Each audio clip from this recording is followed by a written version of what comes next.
ಓಂ ಶ್ರೀ ಗುರುಭ್ಯೋ ನಮಃ. ಕರುನಾಡ ಸಮಸ್ತ ವೀಕ್ಷಕರಿಗೆ ನಾನು ನಿಮ್ಮ ಮಂಜುನಾಥ್ ಗುರುಜಿ ಮಾಡುವ ನಮಸ್ಕಾರಗಳು. ಇಂದಿನ ಸಂಚಿಕೆಯಲ್ಲಿ ಜುಲೈ 16ರಂದು ಸೂರ್ಯನು ಮಿಥುನ ರಾಶಿಯಿಂದ ಕಟಕ ರಾಶಿಗೆ ಪ್ರವೇಶವಾಗ್ತಾ ಇದ್ದಾನೆ. ಈ ಗ್ರಹ ಸಂಚಾರವು ಕೆಲವು ರಾಶಿಯವರಿಗೆ ಶುಭಕರವಾದಂತ ಬದಲಾವಣೆಯನ್ನು ತರ್ತಾ ಇದೆ. ವಿಶೇಷವಾಗಿ ಈ 3 ರಾಶಿಯವರಿಗೆ ಉತ್ತಮ ಫಲಗಳು ದೊರೆತಾ ಇದೆ. ಹಾಗಾದ್ರೆ ಆ ರಾಶಿಗಳು ಯಾವುದು ಅಂತ ಹೇಳಿ ನಾನು ತಿಳಿಸಿಕೊಡ್ತಾ ಇದ್ದೇನೆ.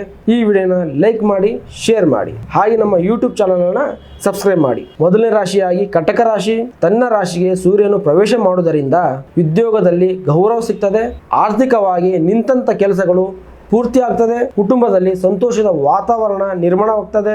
ಎರಡನೇ ರಾಶಿಯಾಗಿ ಸಿಂಹರಾಶಿ. ಸಿಂಹರಾಶಿ ಸೂರ್ಯನ ಅಧಿಪತಿ ಆಗುವುದರಿಂದ, ಸಿಂಹ ರಾಶಿ ಅಧಿಪತಿಯಾಗಿ ಸೂರ್ಯ ಆಗಿರುವುದರಿಂದ ಸೂರ್ಯನ ಅನುಗ್ರಹದಿಂದ ನಿಮಗೆ ಆತ್ಮವಿಶ್ವಾಸಗಳು ಹೆಚ್ಚಾಗ್ತದೆ. ಉದ್ಯೋಗದಲ್ಲಿ ಅಧಿಕಾರಿಗಳ ಬೆಂಬಲ ಸಿಗ್ತದೆ. ಹೊಸ ಅವಕಾಶಗಳು ನಿಮಗೆ ಹುಡುಕಿಕೊಂಡು ಬರ್ತದೆ. ಸಮಾಜದಲ್ಲಿ ಗೌರವ ಮತ್ತಷ್ಟು ನಿಮಗೆ ವೃದ್ಧಿ ಆಗ್ತದೆ. ಮೂರನೇ ರಾಶಿಯಾಗಿ ವೃಶ್ಚಿಕ ರಾಶಿ. ಪ್ರಯಾಣ, ಉದ್ಯೋಗ ಹಾಗೂ ವ್ಯವಹಾರದಲ್ಲಿ ಅನುಕೂಲವಾದಂತಹ ಬೆಳವಣಿಗೆಗಳು ನಿಮ್ಮದಾಗಿಸುತ್ತದೆ. ಆರ್ಥಿಕ ಸ್ಥಿತಿಯಲ್ಲೂ ಕೂಡ ಉತ್ತಮ ಬದಲಾವಣೆಯನ್ನು ಕಾಣಬಹುದು.